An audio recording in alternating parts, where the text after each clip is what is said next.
Okay, y'all, so I decided to switch it up today, step outside the home and film a video somewhere else because, it's getting a little boring. It was getting a little boring, and I needed to talk about this because as an Aquarius, and as you saw from the title, we're going to be talking about misunderstood signs and the stereotypes of every sign, because my life has been one giant big misunderstanding. Everything that I say is taken out of context. Every move that I make, people are like, why are you doing that? Why did you say that? Why are you expressing yourself the way that you are? And so I wanted to go through all the signs because each sign has a stereotype. Each sign is misunderstood in some kind of way. And as you know, astrology is much more complex than just your sun sign.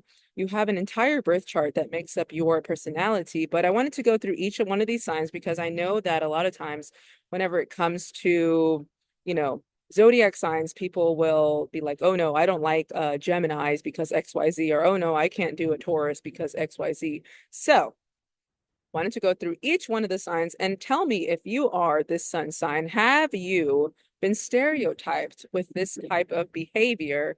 And then also, do you naturally display this behavior anyways? Because, sometimes you can see these personality traits more, just depending on, again, your astrological alignment. But I want to always, always reiterate to people you are much more complex than your sun sign. Okay, so I'm going to start with Aries. Aries is stereotypically known for being very aggressive, very hot-headed.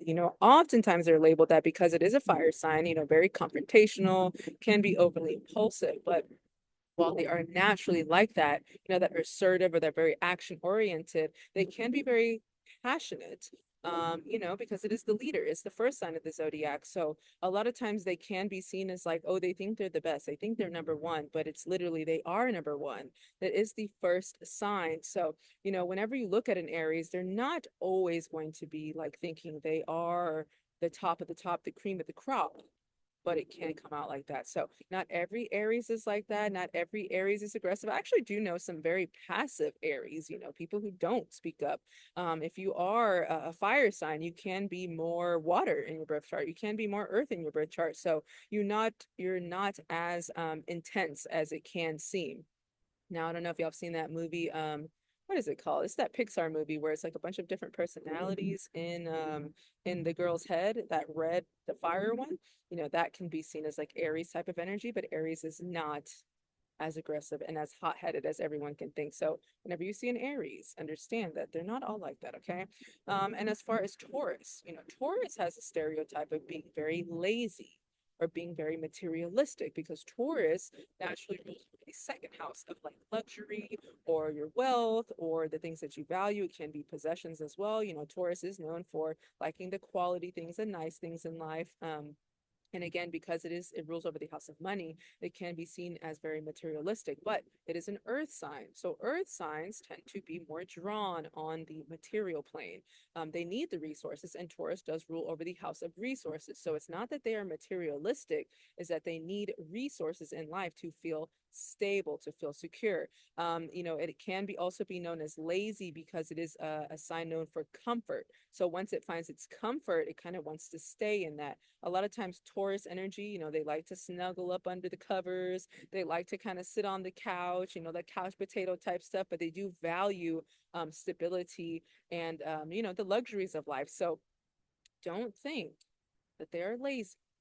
They're just comfortable, okay? But sometimes, they sometimes need a kick in the butt because they can sit in things for too long as well. It can even sit in relationships too long. It can sit in a job for too long because they find comfort in, this person doesn't give me problems. This person, I have a great house. I have a great whatever. I have a great job. It's a stable paycheck, so that's why it can be seen as lazy. It doesn't take risks and things like that. But again, not every Taurus is like that. But if you're a Taurus and if you have been known to do these kind of things, let me know below.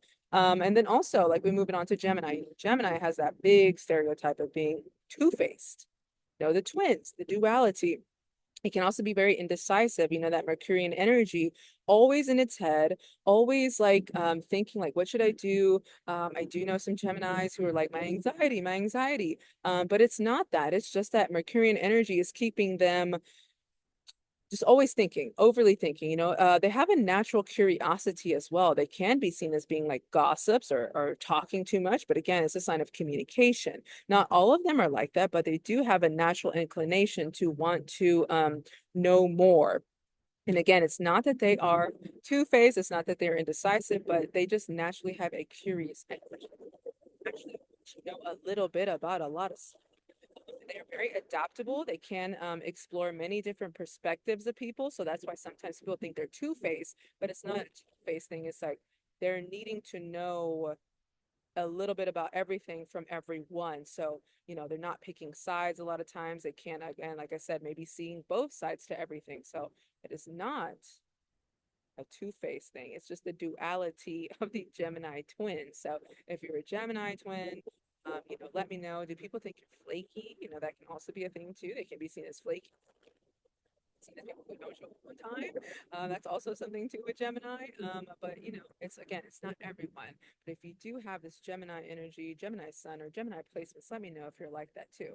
Now, Cancer is known for, it's a water sign. It's like Cancer can be known to be overly emotional and also clingy because Cancer rules over the fourth house of home and ancestry and family. So a lot of times they can get stuck on the past or stuck on what was, especially whenever it comes to relationships. They can't move on because they can also be really good at the memories, like holding on to memories as well. They can be seen as overly emotional or needy, and a lot of times they want to get in touch with their emotions. It is a water sign. It is tapped into that emotional intuition. They can come across as very nurturing as well. Now, is every single Cancer nurturing?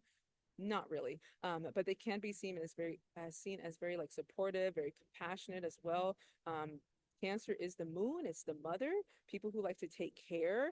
And again, sometimes that stereotype of sensitivity, it's not because they are like being a crybaby, but they do have the emotional, um, I would say like the emotional gift of tapping into finding a way to take care of people. I would say that.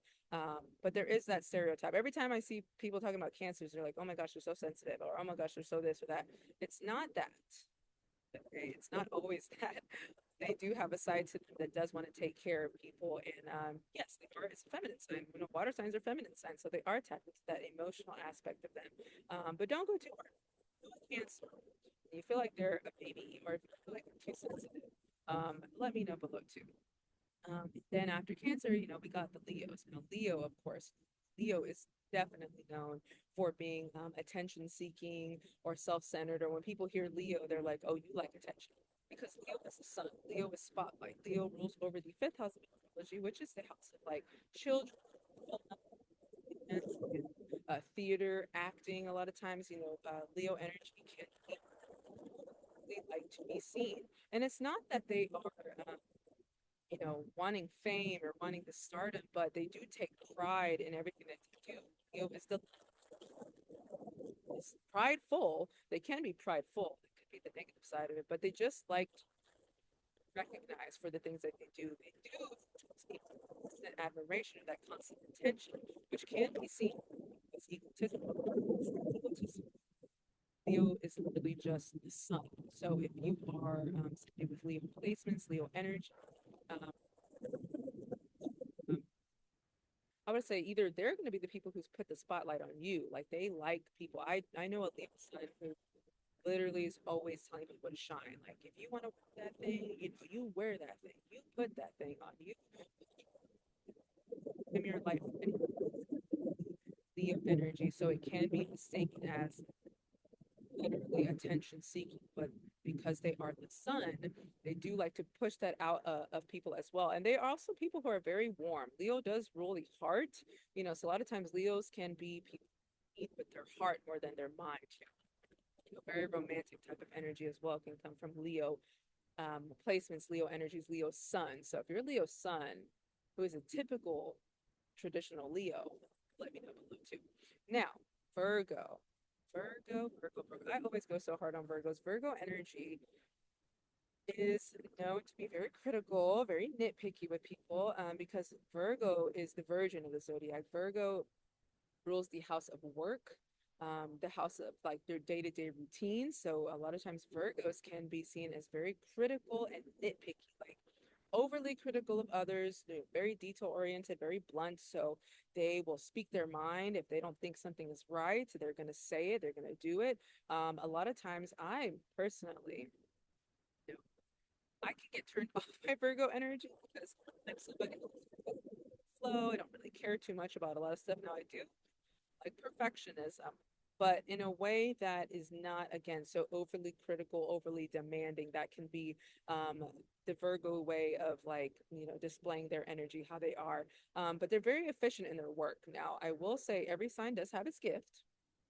But the gift of Virgo is, again, to perfect things, to make things right. They're very detail oriented, analytical. So they are going to overlook things and make sure everything, all the T's are crossed and the I's are dotted. So but again, that stereotype of being overly critical or overly nitpicky, again, that is not all of them, but they do have the gift of perfectionism. They are the virgin. They are all about like cleanliness and hygiene a lot of times too. So just be aware of that. If you have, Virgo placements, Virgo sun, that is your gift. But also learn how to tone it down too. If you are the traditional stereotypical Virgo, let me know. And then, of course, after Virgo is Libra. Now, Libra can be stereotyped to be very people pleasing and very indecisive. Libra energy, because it is the justice scales, they're always looking for balance. They always want fairness in things. So a lot of times I'm sorry, a lot of times Libras can be people don't say no to the things they want to say no to, or yes to things that they want to say yes to, because they're always making sure, like, if I say this, will this happen? If I do this, will this happen? So a lot of times people can look at them also as very flaky or fake as well, because they don't stand on what they really believe in. They're just making sure that the environment is not being disrupted. Um, we did have a vice president who was a Libra sun, and so I was seeing some videos, from people saying, oh, she's so fake, she's so fake, but it's more of they're just trying to appease people. Um, focus on other people's opinions. They'll do things, whatever they need to do for people to like them. So it's not, again, it's not like being fake, but it is their natural energy to try to be fair in all things, even though they know they want to say certain things, but they're trying to keep the harmony. So if you're a Libra and you find yourself just saying or doing things that you don't really want to, change that, okay? Change that. Don't be like that. But again, it is your natural energy to kind of display those behaviors. Now, see, after Libra is Scorpio. So Scorpio is definitely a sign that I have seen associated with jealousy or being secretive, being very private. Scorpio rules over the eighth house of astrology, which is the house of the hidden things, things like occult knowledge, secrecy, jealousy, possession, obsession can be seen through scorpionic energy. Scorpio does like to dig for truth. Millennials are born under Pluto in Scorpio. So millennials are the ones who are being very open about the things that they're finding, like the things that have been hidden from us as children, or what we grew up to know, now is coming out. I did see a tweet the other day. It was like, why is people, and I don't think this person did not associate this with astrology, but they were like, why is it that people who are born between these years seem to be the ones who understand it or can figure it out, as opposed to like Gen Z or as opposed to Gen X? Why are this generation, why are they the ones who's, whatever, displaying scorpionic energy? But it is literally because Scorpio is associated with things that are hidden, things that are not seen. They're going to pull it out of you. It's a sign of transformation as well. So they can be very private, but being private doesn't mean you're hiding something negatively. Being private is just sitting back and observing. Scorpio energy, a lot of times when you're out in public, sometimes, especially Scorpio risings, can be people who kind of just sit back and watch. And sometimes it can be seen as mysterious to people, but it's not a mystery of like, ooh, you're hiding something bad. It's just like, I just want to keep things to myself because everyone doesn't need to know my business. Or again, some things are better known, are better to not be known. So that's just kind of something that with Scorpio. So again, if you know a Scorpio, or if you understand that scorpionic energy, it's not a secrecy to where it's something negative all the time. Every person's different, but it just means that they are very private and they do like to keep things to themselves. Especially when you have like a Scorpio moon, your moon is your emotions. You can keep your emotions or your feelings to yourself. So that's something that's seen with energy. Now, the Sagittarian energy, totally opposite. You know, Sagittarius is known for being very flaky, or being like a commitment phobe. Sagittarius is a fire sign, and it's also a sign that's open to like exploration and new opportunities. Like, don't tie me down. It rules over the house of traveling. Sagittarius is very, very optimistic. And because it is open to new, like, I want to try this new restaurant, I want to go to this new country, this new city, whatever. That's why it can be seen as a commitment phobe, because it doesn't want to stay in one place. It always wants to try something new. Now, it is a stereotype. Now, yes, there are Sagittarians who are very committed.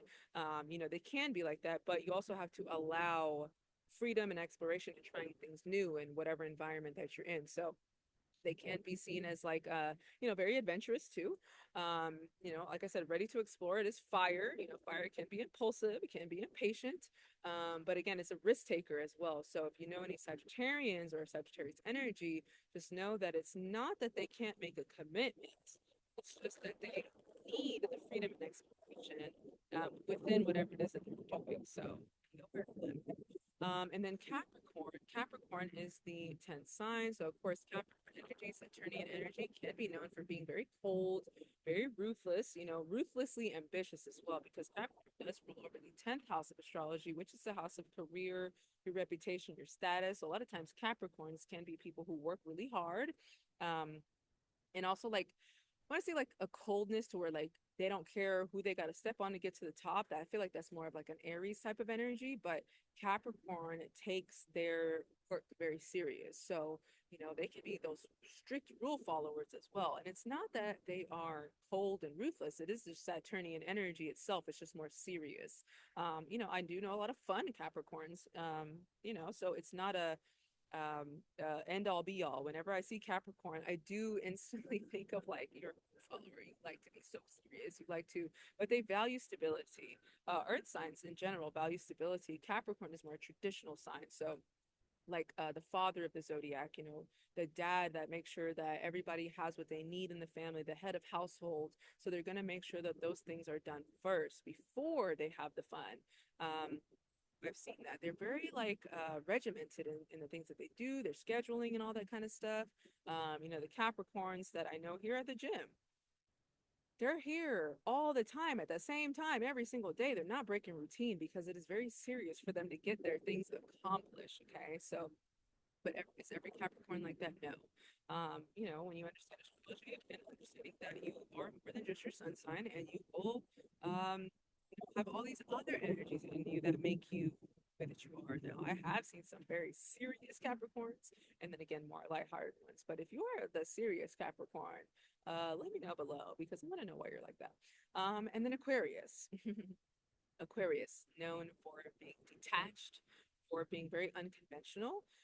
Might take a little bit longer on this one because I am an Aquarius sun, and the detachment with Aquarius, Aquarius does rule over the 11th house of astrology, which is the house of friends or your social groups, your large organizations, all about humanity, nonprofits, charity, all that seen through Aquarius energy. And Aquarians can be seen as, again, another detached energy because it's Saturn. So Saturn, it's like Capricorn, cold. It's like the popular loner. Like, everyone, but you're not with everyone. You're never out with those people. I'm here for the party and I'm gone after an hour kind of thing. Aquarians are also known for being very rebellious or rule breakers. Um, is every Aquarius like that? No. But it is known for being unconventional, non-traditional. A lot of times, my life has revolved around me being the only one who thinks the way that I do in my group or my circle. So to other people, it's like, why do you why do you purposely try to go against the grain? Or why do you purposely try to, I'm like, I'm not purposely trying to do anything. It just is. Um, your sun sign or the signs that you have continue to give you life experiences that reinforce your sign, the energy of your sign. So life is constantly putting me in situations where I'm the only one who thinks differently outside of the group. They're natural networkers, natural connectors as well. So if you're an Aquarius, you could know a lot of people. It is, like I said, it's known for being cold and detached as far as like emotionally as well. Sometimes people tell me, you don't care, but it's an air sign. Air signs are the masculine signs of in astrology. They can be more logical in nature. They operate more on the facts. Aquarius is a communication sign. So, I'm all about the logic. What are we talking about here? Take your emotions out of it. Um, that's kind of seen with Aquarian energy. And again, are there more sensitive Aquarians? Of course. Are there more even colder, meaner ones? Of course there are. But that is a stereotype of Aquarius is very cold, very detached, very unconventional. You're purposely going against the grain, but it's not, again, it's not a purpose thing. It just is. There has to be someone who's different. There has to be somebody who sets the trends. There has to be somebody who speaks out um, for the people. So that is Aquarian type of energy. We're here to help humanity. Maybe not so much the human, maybe the human gets on our nerves, but humanity, we're here for humanity. And then so Pisces is known for being overly sensitive, spacey. La La Land. I associate Pisces with La La Land. Pisces is literally 12th house of astrology, which is the house of, your creativity, solitude, isolation, anything that takes you out of like this real world. So a lot of times, Pisces energy can be known for escapism. So they can escape through drugs or alcohol or sex or whatever it is that takes them away from reality. Even just daydreaming, just literally spacing out. But because they are associated with the outside realm, the dream world, that's why they have that stereotype. Now, is every Pisces like this? No, they're very scientific, analytical, practical Pisces, but they do have that part of them that is very dreamy, very creative, that does help people kind of tap into another side of them. It is a water sign as well, very emotionally sensitive, can feel a lot of things. A lot of times Pisces need their solitude, need their space because they're absorbing everyone else's energy in them. So, don't take anything personal. If a Pisces is ever like, I need my space, they just need that because they can feel everything. Pisces is all signs. And so they can adapt to all types of people. There's a mutable energy, and like I said, so mutable signs can be the ones that can adapt and adjust to any situation. Very creative, like I said, highly tapped in and attuned to all kind of people's vibrations. Um, but that part of them that is like literally La La Land, they can have so much optimism or dream so big that it can seem like not real to people. So, there's nothing wrong with that. We all need a little bit of every single sign. But understand that these stereotypes do come from somewhere. Like, yes, there is a reason why each sign is stereotype is. So, is every single person like that? No. And I always reiterate this because when it comes to astrology, people don't understand the depth of how far this can go. There's a reason why there's not just 12 different personalities. There's a reason why everyone is different. And when you look at things like a birth chart, you can see degrees and aspects and the sun moon rising goes into play and your Mars and your Venus and all these other placements in your birth chart make up who you are. But again, the stereotype of the sun sign does come from somewhere. So I just want people to pay attention to that. I know this was a really quick video, but if you are somebody who wants to actually get a full in-depth analysis of your birth chart, I do love to do that. Of course, you can look at all my platforms for my reviews for my clients and things like that to gain some more insight because whenever you understand this, you learn to let people be and let them exist how they were created. Okay, so I want to thank y'all for supporting and watching and listening. I know I was talking really fast. I was just kind of going off the dome. I needed to do something different. I need to get outside, y'all. So if you would, of course, like to talk one-on-one, go ahead and visit my website, visit me on any social media platform. Thank you for supporting, and I will talk to y'all soon. Bye.